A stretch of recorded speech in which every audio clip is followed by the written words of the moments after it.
Hello, good morning guys.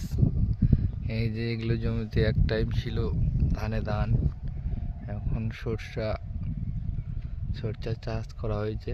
চারিদিকটা শুধু সরষা, আর মিনিমাম 10 থেকে 15 দিন পর সব সরষা বড় হয়ে যাবে। তখন সবুজ, তখন আবার ইয়েলো, তো ইয়েলো মাঠ ভরা। এই যে আমাদের লঙ্কার জমি,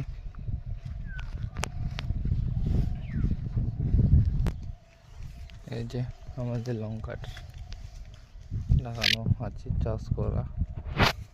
গাছগুলো এখন মরে যাওয়ার মধ্যে। এই যে আবার রসুন পেঁয়াজ চাষ করার সময় এটা। এই যে আলু চাষ করা আছে।